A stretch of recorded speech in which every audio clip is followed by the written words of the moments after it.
இப்போ பார்த்தோம் அப்படின்னா டாப்பில் சர்ச் பார், பிலோ வந்து லிஸ்ட் ஆஃப் லாங்குவேஜஸ் வந்து லோட் பண்ணும். ஃபஸ்ட்டு நம்ம translate language list XAML file open பண்ணி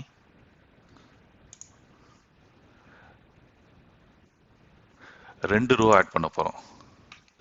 grid row definition, first row auto, second row rest of the space எடுத்துக்கணும். ஸோ அதனால ஸ்டார் கொடுத்துட்டோம். ஃபர்ஸ்ட் என்ன ஆட் பண்ண போகிறோம்? ஃபர்ஸ்ட் ரோவில் சர்ச் பார் ஆட் பண்ண போகிறோம். So search bar, placeholder text, just search language name சொல்லி டிஃபைன் பண்ணியாச்சு. செகண்ட் ரோவில் வந்து நம்ம லிஸ்ட் ஆஃப் லாங்குவேஜ் வந்து டிஸ்பிளே பண்ண போகிறோம். அதுக்கு ரெண்டு டைப் ஆஃப் கண்ட்ரோல் இருக்குது. ஒன்று வந்து கலெக்ஷன் வியூ, நெக்ஸ்ட் வந்து லிஸ்ட் வியூ இருக்குது. லிஸ்ட் ஆஃப் ஐட்டம் டிஸ்பிளே பண்ணுறதுக்கு நான் இப்போ கலெக்ஷன் வியூ செலக்ட் பண்ணிக்கிறேன். லேட்டர் வீடியோவில் வந்து கலெக்ஷன் வியூக்கும் லிஸ்ட் வியூக்கு என்ன டிஃப்ரென்ஸ்னு சொல்லி எக்ஸ்பிளைன் பண்ணுறேன். இப்போக்கே வந்து கலெக்ஷன் வியூ இம்ப்ளிமெண்ட் பண்ண போகிறோம். So collection view, grid row, first row, collection view dot item template, data template, X, data type model dot language information. இங்கே பார்த்தீங்க அப்படின்னா இதோட நேம் ஸ்பேஸ் ஆட் பண்ணியிருக்கேன். நம்மளோட லாங்குவேஜ் இன்ஃபர்மேஷன் கிளாஸை தான் வந்து நம்ம XAML ரீட் பண்ண போகிறோம். ஸோ அதுக்கான நேம் ஸ்பேஸ் ஆட் பண்ணிவிட்டு அந்த கிளாஸை இங்கே ரெஃபர் பண்ணுறேன். இதுலேருந்து நம்ம என்ன டிஸ்பிளே பண்ண போகிறோம் அப்படின்னா லாங்குவேஜ் மட்டும் டிஸ்பிளே பண்ண போகிறோம். டெக்ஸ்ட் பைண்டிங் லாங்குவேஜ், இதை மட்டும் டிஸ்பிளே பண்ண போகிறோம். நெக்ஸ்ட்டு கலெக்ஷன் வியூக்கு வந்து சோர்ஸ் ஆஃப் ஐட்டம் எங்கேருந்து வருதுன்னு சொன்னோம். ஸோ அது எங்கே டிஃபைன் பண்ணால் ஐட்டம் சோர்ஸில் டிஃபைன் பண்ணணும்.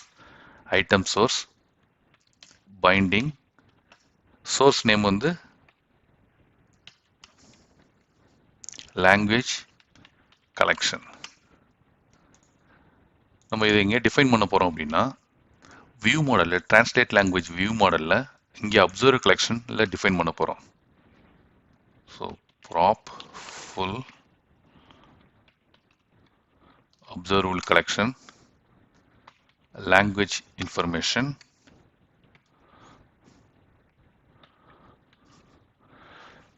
language informations,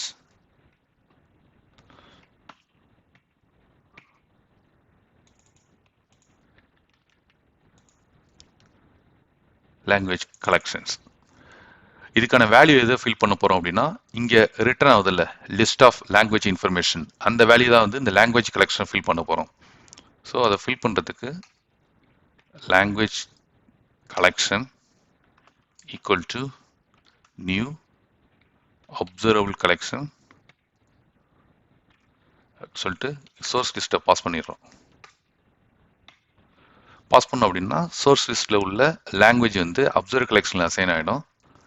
வியூ என்ன பண்ணியிருக்கோம் அப்படின்னா இந்த கலெக்ஷன்லேருந்து லாங்குவேஜ் மட்டும் எடுத்து டிஸ்பிளே பண்ண சொல்லியிருக்கோம். இப்போ இந்த அப்ளிகேஷனை ரன் பண்ணி பார்ப்போம்.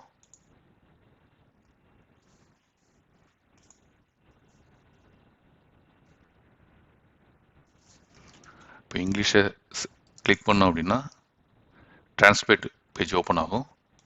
பட் இங்கே பார்த்தீங்க அப்படின்னா சர்ச் பார் டிஸ்பிளே ஆகுது, சர்ச் லாங்குவேஜ் நேம் இது டிஸ்பிளே ஆகுது. பட் இந்த இன்ஃபர்மேஷன் வந்து லாங்குவேஜ் இன்ஃபர்மேஷன் டிஸ்பிளே ஆகலை. ஏன் அப்படின்னா வியூவுக்கு வந்து நோட்டிஃபிகேஷன் போகல, அதுதான் ப்ராப்ளம். அதனால தான் வந்து இந்த ஐட்டம் சோர்ஸ்லேருந்து லாங்குவேஜ் கலெக்ஷன் ரெஃபர் ஆகலை.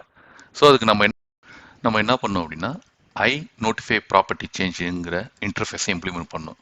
அதை இம்ப்ளிமெண்ட் பண்ணுறதுக்கு ஃபர்ஸ்ட் நான் வந்து வியூ மாடலில் ஒரு பேஸ் கிளாஸ் ஒன்று கிரியேட் பண்ண போகிறேன்.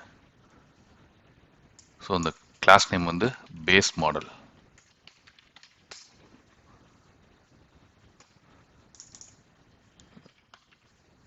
Public I notify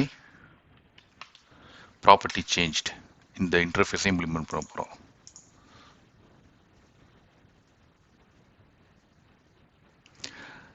நெக்ஸ்ட் நம்மளோட மெயின் வியூ மாடல் இந்த பேஸ் வியூ மாடல்லேருந்து வந்து இன்கிரேட் பண்ண போகிறோம். ஸோ இங்கேருந்து பேஸ் மாடல் அவ்வளோதான். ஸோ எப்போல்லாம் ப்ராப்பர்ட்டி சேஞ்ச் ஆகுதோ அப்போ நம்ம நோட்டிஃபிகேஷன் ட்ரிகர் பண்ணும். ஸோ இங்கே ஆன் ப்ராப்பர்ட்டி சேஞ்ச்டு அப்சர்வர் கலெக்ஷனில் வேல்யூ அசைன் ஆகும். இந்த அசைன் ஆகும்போது இந்த செட் ஃபங்க்ஷன் இன்வோக் ஆகும். வேல்யூ அசைன் ஆனா நம்ம ஆன் ப்ராப்பர்ட்டி சேஞ்சுங்கிற ஈவெண்ட் ஃபங்க்ஷனை இன்வோக் பண்ணோம் அப்படின்னா வியூக்கு வந்து நோட்டிஃபிகேஷன் போகும். இப்போ ரன் பண்ணி பார்ப்போம். அப்ளிகேஷன் ரன் ஆகுது. இப்போது இந்த லேபிளை கிளிக் பண்ணுவோம் இங்கிலீஷை. இப்போ பார்த்தீங்க அப்படின்னா லாங்குவேஜ் இன்ஃபர்மேஷன் டிஸ்பிளே ஆகுது. நம்ம அந்த ஃபைலில் டிஃபைன் பண்ண language.json ஃபைலில் டிஃபைன் பண்ண எல்லா லாங்குவேஜும் இங்கே இன்ஃபர்மேஷன் டிஸ்பிளே ஆகுது. கொஞ்சம் அலைன்மெண்ட் பண்ணுவோம், ஏன்னா அது இந்த கன்சோலோட ஃபிட் ஆகிருக்கு, லெஃப்ட் சைடோட ஃபிட் ஆகுது. ஸோ நம்ம இதை கொஞ்சம் little bit right side move பண்ணுவோம். அப்புறம் ஃபாண்ட் கொஞ்சம் இன்க்ரீஸ் பண்ணுவோம். அதுக்கு நம்ம translate language list XAML file போயிட்டு லேபிள் மார்ஜின் ஜஸ்ட் ஒரு 15 மூவ் பண்ணுவோம். 000. அப்புறம் வந்து ஃபாண்ட் சைஸ் இட்ஸ் 15 ஸ்பெசிஃபை பண்ணி பார்ப்போம். மூவ் ஆகிட்டு, but still font little bit increase பண்ணலாம்னு நினைக்கிறேன். ஸோ 25. ஓ அதிகமாக இருக்கு. 20. ஓகே. ஸோ நம்ம லாங்குவேஜ் இன்ஃபர்மேஷனை டிஸ்பிளே பண்ணிட்டோம். நெக்ஸ்ட்டு சர்ச் ஃபங்க்ஷனாலிட்டி இம்ப்ளிமெண்ட் பண்ண போகிறோம். இப்போ அந்த சர்ச் பாரில் நம்ம லாங்குவேஜ் டைப் பண்ணோம் அப்படின்னா, ஃபார் எக்ஸாம்பிள் எனக்கு தமிழ் லாங்குவேஜ் அவைலபிளான்னு செக் பண்ணுறதுக்கு நான் தமிழ்னு இப்படி டைப் பண்ணோம் அப்படின்னா, தமிழ் லாங்குவேஜ் அவைலபிளாக இருந்துச்சு அப்படின்னா டிஸ்பிளே பண்ணணும். ஸோ அதை ஃபில்டர் பண்ணி காட்டணும். இதை 2 விதமாக இம்ப்ளிமெண்ட் பண்ணலாம். ஒன்று வந்து நம்ம டைப் பண்ணும் போதே சர்ச் பண்ணலாம். அப்படி இல்லை அப்படின்னா ஃபுல்லாக டெக்ஸ்ட்டை என்ட்ரு பண்ணிவிட்டு இந்த சர்ச் பட்டனை யூஸ் பண்ணாலும் அதை யூஸ் பண்ணி நம்ம பண்ணலாம். இப்போ நம்ம வந்து டிஃபால்ட்டாக வந்து டெக்ஸ்ட் சேஞ்ச் நம்ம டைப் பண்ணும் போதே வந்து ஃபில்டர் பண்ணி காட்டுற மாதிரி இம்ப்ளிமெண்ட் பண்ண போகிறோம். ஸோ அப்ளிகேஷன் ஸ்டாப் பண்ணிவிட்டு அதுக்கு சர்ச் பாரில் டெக்ஸ்ட் சேஞ்சுன்னு ஒரு ஈவெண்ட் இருக்குது. இந்த ஈவெண்ட்டை இம்ப்ளிமெண்ட் பண்ண போகிறோம். ஆக்சுவலாக இந்த ஈவெண்ட் பார்த்தீங்க அப்படின்னா XAML.csல தான் இருக்கும். இது வந்து MVVMல இம்ப்ளிமெண்ட் பண்ணல, ஐ கமாண்ட் மாதிரி இம்ப்ளிமெண்ட் பண்ணல இப்போக்கி. லேட்டராக நம்ம சேஞ்ச் பண்ணிக்கலாம். ஸோ இதில் டிரான்ஸ்லேட் லாங்குவேஜ் வியூ மாடலில் தான் நம்மளோட மெயின் கோடே இருக்குது. So language available language list வந்து இந்த வியூ மாடலில் தான் இருக்குது. ஸோ நம்ம என்ன பண்ண போகிறோம் அப்படின்னா வியூ மாடலில் வந்து ஃபில்டர் ஃபங்க்ஷனை எழுதிட்டு அதை வந்து இந்த டெக்ஸ்ட் சேஞ்ச் ஈவெண்ட்லேருந்து கால் பண்ண போகிறோம். ஸோ அதுக்கு டிரான்ஸ்லேட் சேஞ்ச் வியூ மாடல் போயிட்டு நான் ஒரு ஃபங்க்ஷன் எழுத போனேன் சர்ச் பண்ணுறதுக்கு. So public void handle search input வந்து எந்த ஸ்ட்ரிங் சர்ச் பண்ணுமோ அதான் எனக்கு இன்புட்.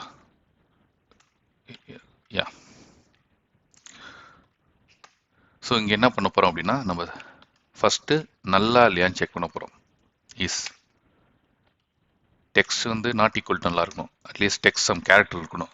இருந்துச்சு அப்படின்னா where search information are search list வந்து நம்ம எங்கேருந்து சர்ச் பண்ண போகிறோம் அப்படின்னா சோர்ஸ் லிஸ்ட்லேருந்து சர்ச் பண்ணி பார்க்க போகிறோம். So source list dot where item equal to item dot language dot contains text இருந்துச்சு அப்படின்னா டூ லிஸ்ட்டாக கன்வெர்ட் பண்ணிக்கிறோம். டூ லிஸ்ட்டாக கன்வெர்ட் பண்ணிவிட்டு இந்த சர்ச் லிஸ்ட்டை வந்து நம்ம அப்சர்வர் கலெக்ஷன் அசைன் பண்ணிட்டோம் அப்படின்னா ஆட்டோமேட்டிக்காக டிஸ்பிளே ஆகும்.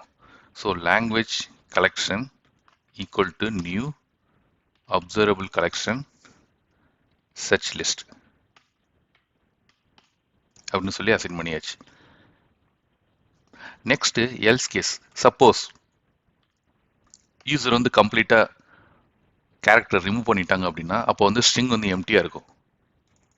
ஸோ ஸ்ட்ரிங் எம்டியாக இருக்கும்போது நம்ம என்ன பண்ணோம் அப்படின்னா ஓல்டு ஸ்டேட்டுக்கு டிஸ்பிளே பண்ணணும், அதாவது எல்லா லாங்குவேஜையும் டிஸ்பிளே பண்ணணும். அதுக்கு வந்து எல்ஸ் கேஸில் வந்து language collection equal to new observe collection source லிஸ்ட்டை பாஸ் பண்ணிட வேண்டியதான். ஸோ எல்லா லாங்குவேஜும் டிஸ்பிளே ஆகும். இந்த ஃபங்க்ஷன் தான் நம்ம எங்கேருந்து கால் பண்ண போகிறோம் அப்படின்னா XAML.cs ஃபைல்லேருந்து கால் பண்ண போகிறோம், இங்கேருந்து கால் பண்ண போகிறோம். ஸோ அதுக்கு நம்ம டிரான்ஸ்லேட் வியூ மாடலில் வந்து பைண்டபிள் கான்டாக்ட்ஸ் டேரெக்டாக அசைன் பண்ணியிருக்கோம். ஸோ நமக்கு லோக்கல் வேரியபிள் வேணும். ஸோ அதுக்கு private read only, translate language view model, name வந்து translate language view model. So இதில் வந்து அசைன் பண்ணிக்க போகிறேன் view model. ஸோ இங்கே அந்த ஃபங்க்ஷனை கால் பண்ண போகிறேன். So translate language view model dot handle search. இங்கே நம்ம வந்து டெக்ஸ்ட் இன்ஃபர்மேஷன் வந்து பாஸ் பண்ணணும். அது பாஸ் பண்ணுறதுக்கு e dot new text value. இந்த டெக்ஸ்ட் ஈவென்ட் சேஞ்ச் ஈவென்ட் ஆர்க்கில் தான் வந்து இந்த வேல்யூ பாஸ் ஆகும். நியூ டெக்ஸ்ட் வேல்யூ இந்த இன்ஃபர்மேஷன் பாஸ் ஆகும். ஸோ இப்போ குயிக்காக ரன் பண்ணி பார்ப்போம் அவுட்புட் எப்படி வருது அப்படின்னு சொல்லிட்டு. இங்கிலீஷை கிளிக் பண்ணுறோம். ஸோ எல்லா இன்ஃபர்மேஷன் டிஸ்பிளே ஆகுது. இப்போ நான் வந்து தமிழ் டைப் பண்ணுறேன்.